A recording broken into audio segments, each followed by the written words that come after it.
QNN news. నేను మీ శ్రీనివాస్. మీ చుట్టూ జరుగుతున్న అన్యాయాలను, అక్రమాలను మీ ద్వారా మేము ప్రజల్లోకి తీసుకువెళ్తాం. దీనికి మీరు చేయవలసిందల్లా ఈ క్రింది ఉన్న నెంబర్లకు వీడియో రూపంలో పంపించడమే. ఇలాంటి లేటెస్ట్ న్యూస్ అప్డేట్ మీ మొబైల్లో వెంటనే పొందాలనుకుంటే తప్పనిసరిగా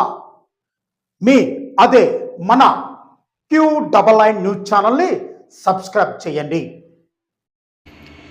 గతంలో ఇచ్చిన మాటను నిలబెట్టుకున్న కోళ్ళ దంపతులు శృంగవరపుకోట నియోజకవర్గం ఐటీడీపీ అధ్యక్షులు మరియు వార్డు మెంబర్ అనకాపల్లి చెల్లయ్య గారి కూతురు ఎంగేజ్మెంట్ వేడుకకు ఏప్రిల్ నెలలో కోళ్ళ దంపతులు హాజరైనప్పుడు తన కూతురు వివాహానికి తగు ఆర్థిక సహాయం అందజేస్తామని మాట ఇవ్వడం జరిగింది.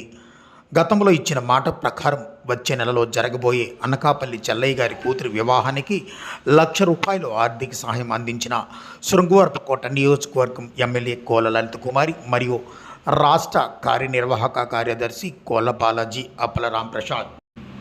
ఈ కార్యక్రమంలో ఎస్కోట మండల పార్టీ అధ్యక్షులు జిఎస్ నాయుడు, Naidu MPP Kolli Ramanamurthy, cluster incharge Venkataratnaji, ITDP రాష్ట్ర కార్యదర్శి చెక్క కిరణ్ కుమార్, క్లస్టర్ ఇన్ఛార్జ్ కాపుగంటి వాసు, తెలుగు యువత అధ్యక్షులు వాకాడ బాలు, వాకాడ మురళి, యూనిటీ ఇన్ఛార్జ్ సూరి అప్పారావు, కాసాపేట సర్పంచ్ కొల్ల భూపాల్ నాయుడు మరియు తెలుగుదేశం, జనసేన, బీజేపీ నాయకులు, కార్యకర్తలు, మహిళలు ఈ కార్యక్రమంలో పాల్గొన్నారు.